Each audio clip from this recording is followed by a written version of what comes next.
سلام علیکم. شوکت محمد هستم. برنامه خبری و تحلیلی پیام‌نیوز را طول این چند دقیقه با کمک همکارانم تقدیم شما میکنم. سرخط خبرها: قرض کارخانه‌های تاجیکستان 2.5 برابر بودجه کشور شده است. شراف‌الدین گدایف، رهبر جنبش مردمی اصلاحات و رشد تاجیکستان، از پروکوروری گنرالی جمهوری تاجیکستان خواستار پرونده جنایی علیه مقامات امنیتی و انتظامی تاجیکستان شد. کاتب شورای امنیت قرقیزستان میگوید جنگجویان افراطی میخواهند به تاجیکستان و قرقیزستان وارد شوند. قرض کارخانه و تشکیلات‌های حسابات دهنده تاجیکستان تا 1 اپریل سال جاری به 58 میلیارد و 473.2 میلیون سومانی معادل بیشتر از 6.2 میلیارد دلار رسیده است. این رقم برابر به 85% مجموعی محصولات داخلی و 2.5 برابر بودجه تاجیکستان می باشد. طبق اطلاع اگنتی آمار کشور، قرض دبیتاری کارخانه و تشکیلات‌ها کمی بیشتر از 21.7 میلیارد سومانی را تشکیل داده اند. همگی 43.4% کارخانه ها در کشور بر روی خط کارخانه های فایده آور وارد شده اند و خلاص.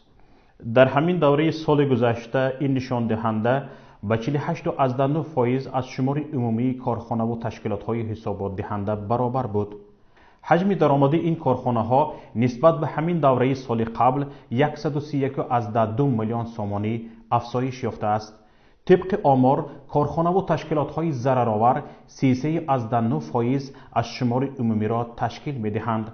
بیشتر از همه کارخانه‌های ضررآور در ساحه‌های صنعت کارکرد 19.2%، ساختمان 14.9%، نقلیات، انبارداری و علاقه 5.5% به قید گرفته شده اند.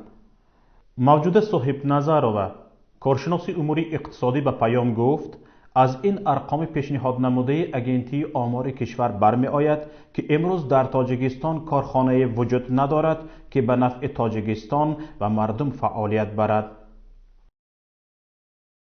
از این ارقام پیشنهاد نموده اگنتی آمار کشور برمی آید که امروز در تاجیکستان کارخانه وجود ندارد که به نفع تاجیکستان و مردم فعالیت برد. تمام کارخانه های موجوده کشور حتی به 10% اقتدار فعالیت ندارند.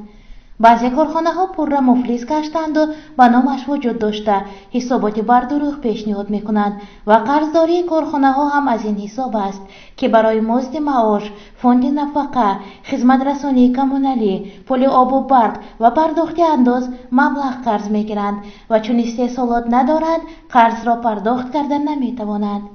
اکثر راهبران کارخانه ها برای نگاه داشتن متخصصان به این اقدام دست می زنند. چون از طرف حکومت کارخانه ها دستگیری نمی‌یابند و حکومت کارخانه ها را به خودی و بیگانه جدا می‌کند. با باور موجود صاحب نظرها سیل لنتبوری های بی‌مثل در عرفه این یا آن جشن صنعت را از بحران بیرون برآوردن نمی‌تواند. همچنین به نمایش گذاشتن پیرمیده های میوگین به مهمانان خارجی نشانگری آن است که کشور یگان مال دیگری استحصالی خود برای نمایش را ندارد. سکوت صنعت در تاجیکستان برملا در آن مشاهده می شود که امامعلی رحمان وقتی به تاجیکستان مهمانان سطح عالی می آیند فقط برایشان پیرمیده میوه و سبزوات را نشان می دهد که اکثر این میوه ها نیز مال تاجیکستان نیستند. طرف دیگری افزودن قرض کارخانه های تاجیکستان در آن است که هرچند کارخانه ها فعالیت ندارند، حکومت کارخانه ها را مجبور می کند که به جای به راه ماندن استحصالات یافتن شریکان برای استحصال محصولات مشترک و دیگر عامل ها برای ساختمان باغ‌ها، پرچم یا در ساختمان دیگر انشاءات های جشنی سهم گذارند. در 20 سال اخیر با غیر از 5-6 کارخانه زید سعیدف، یگان کارخانه تاجیکستان دستگاه تکنولوژی نو را در استحصالات جاری نکرده است و یگان نامگاه محصولات تاجیکستان سیر بازارهای جهان نکرده است. پس چگونه میتوان درباره صنعت کنونی تاجیکستان که چند روز پیشتر رئیس جمهور با این اشاره نمود حرف زد؟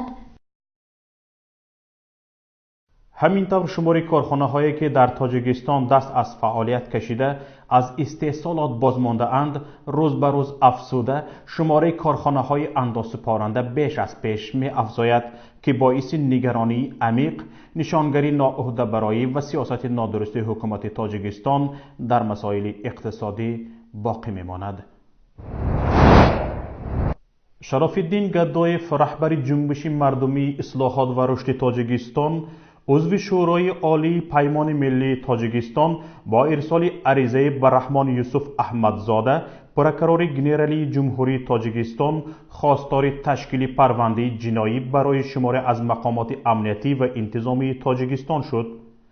عریضه شرف الدین گدایف در صفحه فیسبوکی جنبش مردمی اصلاحات و رشد تاجیکستان نشر شد و یک چند رسانه ها علیه بازنشر کرده اند.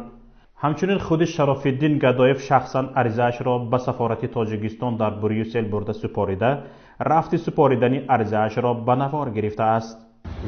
درود سلام هموطنان عزیز، دوستان ارجمند، بینندگان گرامی. من شرف الدین گدایف امروز 25 ایون سال 2019 در شهر بریوسل در نزد سفارتخانه تاجیکستان قرار دارم و امروز میخواهم عرضه خودم رو نسبت شخصان منصبداری تاجیکستان که در ربورده شدن من از شهر مسکو از که 14 فوریه این حادثه با وقوع پیوست که دوستان میدونن عرضه اوید باز کردن پرونده جنایتی آنهایی که در این جنایت دست دارند با سفارت تاجیکستان میسپاریم به نام پرکرور گنرالی جمهوری تاجیکستان. داریم باید مانگم بزنیم نه یکم باید نیست مقصد که در اومده گم بزنیم در اومده بسیار خوب. اینا فعلا من وارد سفارت تاجیکستان میشوم. اگر قسمتی قاچاقچی ما رو نصیب نکرده باشه و وارد سفارت تاجیکستان میشم و عرضه خودم رو با دو زبان میسپارم.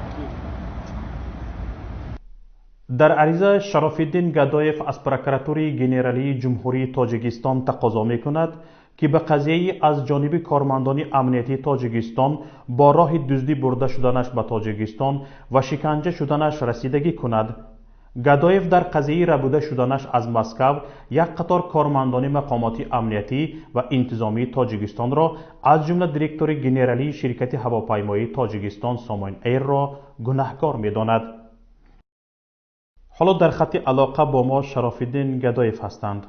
شرف الدین، می گفتید که چی چیز شما را وادار کرد که به پرکراتور گنرالی تاجیکستان یک نهاد دیگری ظلم پیشه کشور عریضه نوشته طلب عدالت کنید؟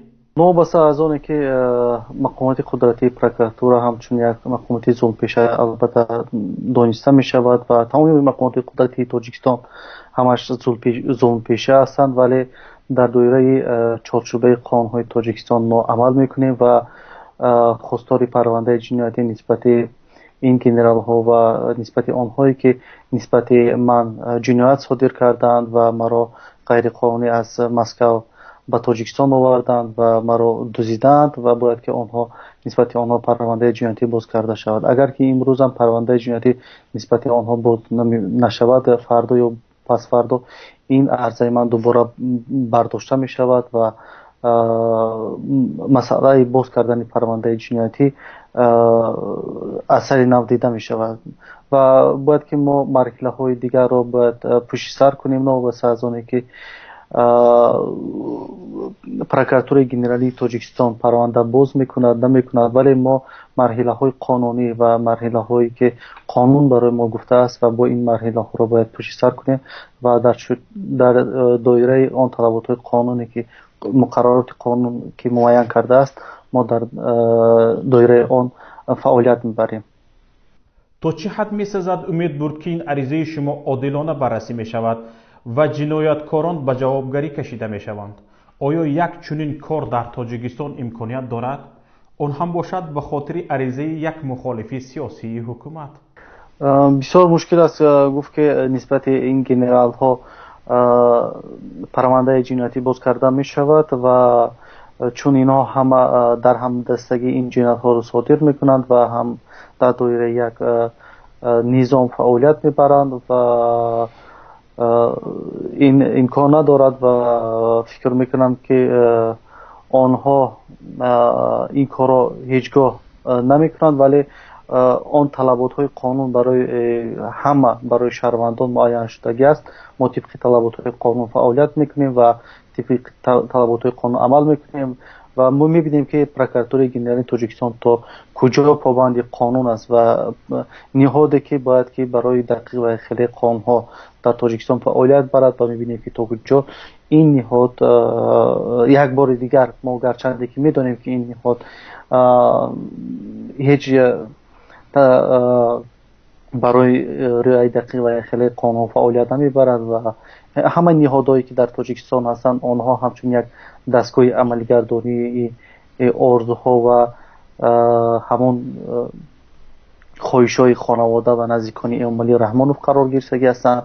мо мебинем то куҷо ин прокуратура боз як бори дигар мустақил ҳастанд, то куҷо қонун барои инҳо арзиш дорад ва то куҷо онҳо дар доираи қонун фаъолият карда метавонанд ва арзиши шаҳрвандонро баррасӣ карда мешавад. Шарофиддин Гадоев 34 сол дорад. дар Тоҷикистон тиҷорати бузург дошт ва соли 2012 баъди ғасби тиҷораташ аз ҷониби шахсони наздик ба президенти кишвар бо ҳамроҳи Умаралӣ Қувватов тарки кишвар карда гурӯҳи 24-ро созмон доданд. пас аз кушта шудани Қувватов дар соли 2015 ин гурӯҳро Шарофиддин Гадоев тарк гуфт.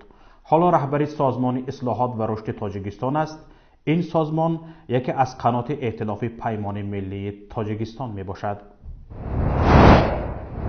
котиби шӯрои амнияти Қирғизистон Дамир Сагинбаев изҳор доштааст ки шумораи террористон дар марзи Тоҷикистону Қирғизистон зиёд мешаванд.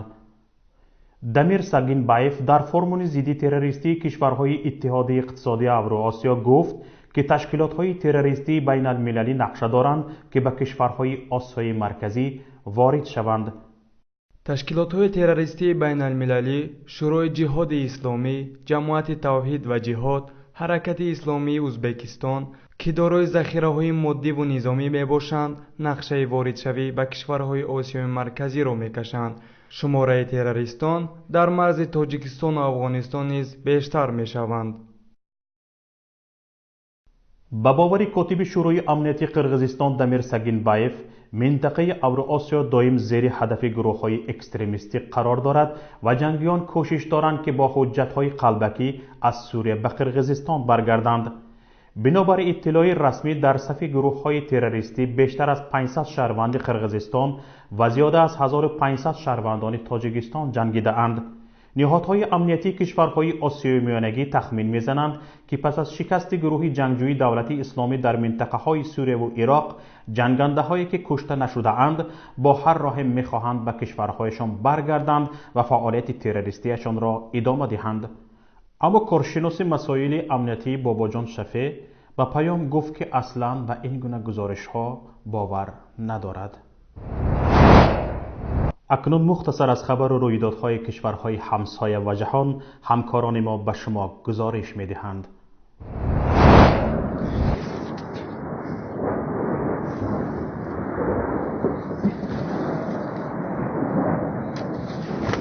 Короче, если я не выживу, то родители, я вас люблю.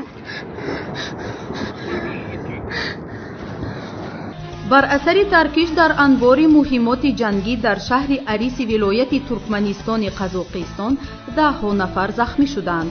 Тимур Дандибаев, муовини вазири дифои Қазоқистон дар шаҳри Нурсултон ба хабарнигорон гуфтааст ки сабабҳои сар задани таркиши рӯзи 24 июн маълум нест. ҳудуди 20 нафар аз ҷумла 4 кӯдак ба бемористони минтақавӣ дар Чимкент интиқол дода шуданд. як мақоми маҳаллӣ дар ҳукумати ноҳияи Отурар ба бахши қазоқии радио Озодӣ гуфтааст ки дар бемористони ин ноҳия 34 нафар бистарӣ шуданд. роҳбари минтақа Омирзақ Шокеев дар шаҳри Арис ҳолати фавқулода эълон намуда дастур додааст ки ҳама бошандагони минтақаҳои наздики маҳалли таркиш ба ҷойҳои бехавф кӯчонида шаванд. иёлоти муттаҳидаи амрико эълон кард ки талош дорад бо Эрон гуфтугӯ кунад. ин дар ҳоле аст ки чанд рӯз пештар баъди сарнагун сохтани ҳавопаймои песарнишини амрикоӣ аз сӯи Эрон байни ду кишвар таниши нав сар зад.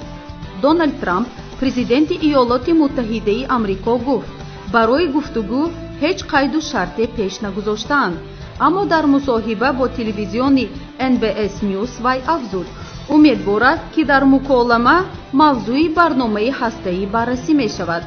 дар сурати мавҷуд будани хоҳиш мо ба таври фаврӣ ба созиш хоҳем расид, яъне агар Эрон хоҳад дубора ба кишвари пешрафта табдил шавад, гуфт Трамп. Майк Помпео, котиби давлатии Иёлоти Муттаҳидаи Амрико, низ ба ин мазмун изҳори назар кард. вай гуфт ба маҳзи он ки Эрон барои тамос гирифтан алоқамандӣ нишон диҳад, Иёлоти Муттаҳидаи Амрико иқдом мекунад. ин ҳам дар ҳоле аст ки Дональд Трамп амри наверо имзо кард ки бар асоси он бастаи нави таҳримҳо болои Эрон ҷорӣ мешавад. ин амр ки 24 июн содир шудааст, чанд рӯз баъди суқут дода шудани як дрони амрикоӣ аз ҷониби эрониҳо содир шуд. Трамп гуфт мо фишороварӣ болои Теҳронро идома медиҳем.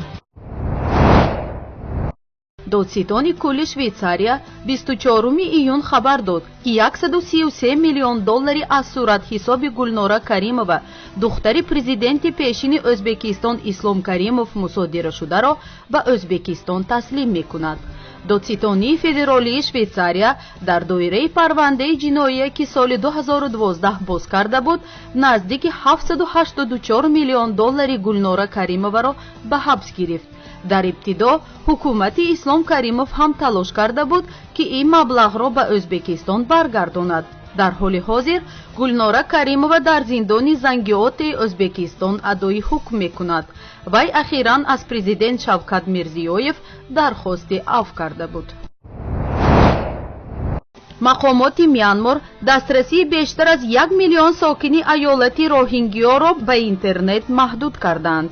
дар ин аёлат мусалмонони роҳинҷа зиндагӣ мекунанд. ин сокинон чандес бо артиши ҳукуматӣ дар низоъ ҳастанд. дар пайи таъқибҳои 2 соли ахир аз аёлати Роҳингё бештар аз 750 000 роҳинҷа ба Бангладеш фирор карданд. созмони милали муттаҳид ин таъқибро ҳамчун наслкушӣ баҳо дод. маҳдудияти дастрасӣ ба интернет дар Роҳингё аз 21 июн ба ин тараф мушоҳида мешавад. сокинони маҳаллӣ аз поймолшавии ҳуқуқҳояшон шикоят доранд. ин дар ҳоле аст ки вазорати алоқаи Мянмор хабар намедиҳад ки дастрасӣ ба интернет кай барқарор мешавад. танҳо эълом кардааст ки замоне ки дар минтақа амният ва тартибот барқарор шуд, интернет ҳам дастрас мешавад. расонаҳо навиштаанд ки дастури қатъи интернетро барои аёлати Роҳингё роҳбари ҳукумати Мянмор Аун Сан Су Чжи, барандаи ҷоизаи сулҳи Нобел дар соли 1991 содир кардааст. созмони милали муттаҳид гуфт эҳтимол дорад мақомоти Мянмор бо қатъи дастрасии интернет мехоҳанд ҷиноятҳои вазнини зидди башарияшонро пӯшида нигаҳ доранд. اینجا با شما خیر خوش میکنم. برنامه های رادیویی ما و مطلب های ما را در پایگاه پیام نقطه نت پیگیری کنید. انتظار پیشنهاد و ملاحظه های شما هستیم. خیر تا روز دیگر.